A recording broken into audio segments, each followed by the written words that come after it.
Welcome to the dynamics of everyday life, where we demystify some tricky concepts and get to know ourselves a little bit better.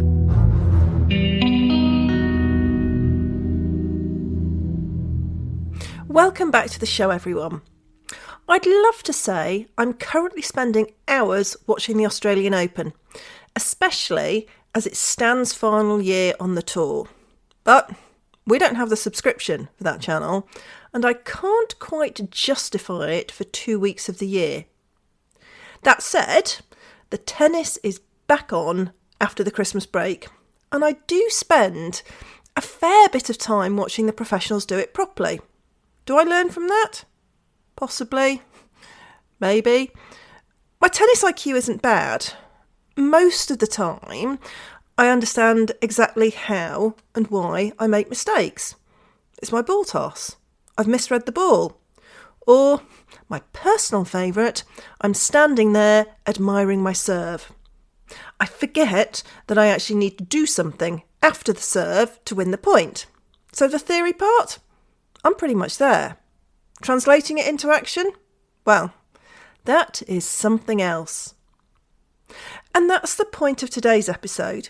Because if insight was enough, most professionals would be clearing up in their own particular field. Realistically, if insight was enough, most coaching clients would have got what they'd needed by session 3 and would never see them again. How often do you say to yourself, I know why I do this?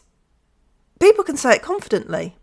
There can almost be a smug pride to that level of self-awareness.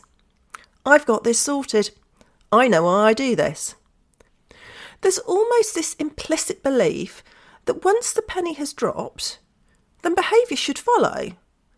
And then when it doesn't, we can feel confused and maybe even a little bit ashamed. But this is very normal, very human behaviour. We've all been there. I am so self-aware about my tennis playing, I don't actually play competitively, which baffles everyone else in my tennis group. I know I don't want to play matches, and I know why. But do I do anything about it? Nope. Am I missing out? Yes, most likely I am. But here I am, stuck in this most human response. Now, there's a huge amount of personal development work out there, and one of my favourite phrases is that no one needs another self-help book. I promise you, you don't. We've got caught up in the idea that once we have insight into our behaviour, everything will fall into place. The final piece of the puzzle will be found, we'll arrive at the Emerald City, and life will unfold with far fewer obstacles. In a lot of personal development and coaching spaces, there's a belief that insight equals freedom. Awareness equals choice.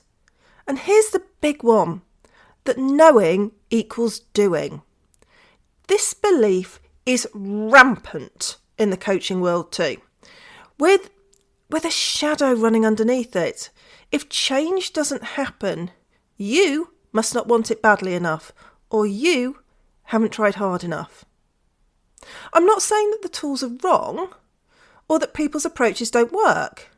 What I am saying is that sometimes they're just not enough.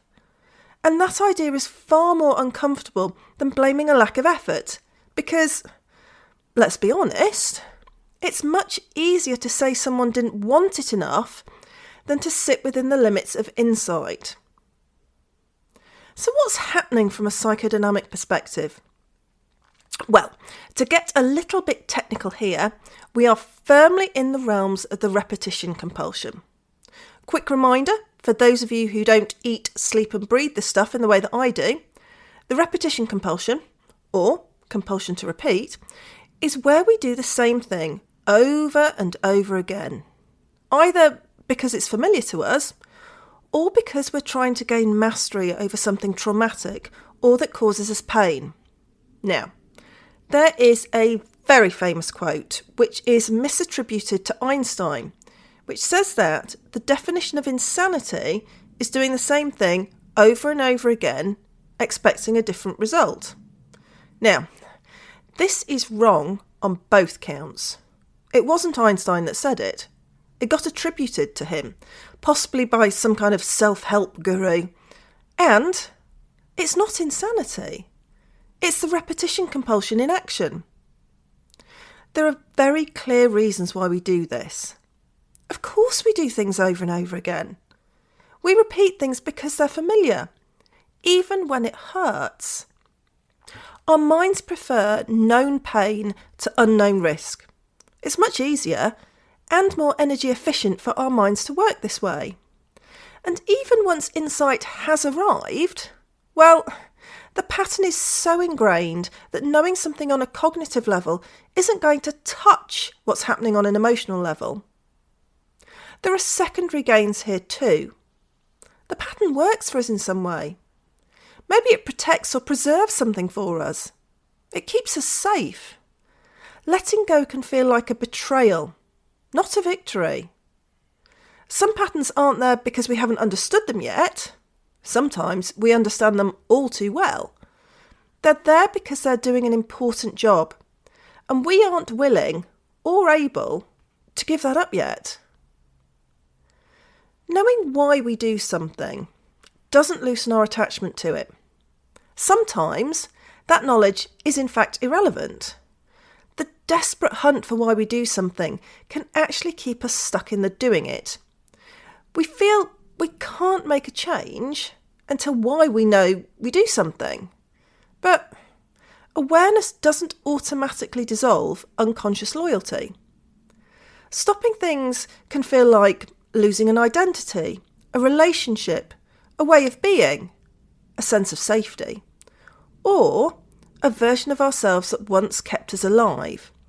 So our stuckness becomes meaningful, not defective, and we are not planning on giving that up anytime soon. Now, I'm not saying that tools don't have their place, or that we shouldn't look to understand our behaviour more. But you can't grow model your way out of the repetition compulsion. Tools, they don't fix our unconscious dynamics, no matter how hard we try. Now, this is slightly ironic given that I run training courses, but a training course in itself does not automatically equal transformation. It's what you do with that learning and what you get out of on the training course itself. It's what you do with that counts. My invitation for you this week is for you to consider where in your life you have been so sure that the insight you have over what's going on for you has, in reality, been quietly tripping you up on the way. What meaning have you attributed to situations that you've stayed in? And, as always, give yourself some grace. The mind is a complicated structure that really does not want to change, no matter how many self-help books you might read. And if you're a coach, or having coaching yourself, this is the point where coaching either stays on the surface or it starts to deepen. As for my tennis playing, well, maybe one day I'll work on whether I'll ever play competitively, but for now, I'll be happy not to just stand and admire my serve. Thanks for listening to this episode of The Dynamics of Everyday Life. Don't forget to subscribe wherever you get your podcasts. As well as producing this podcast, The Dynamics of Everyday Life has lots more psychodynamic fun going on, and you can find out more at dynamicsofeveryday.life.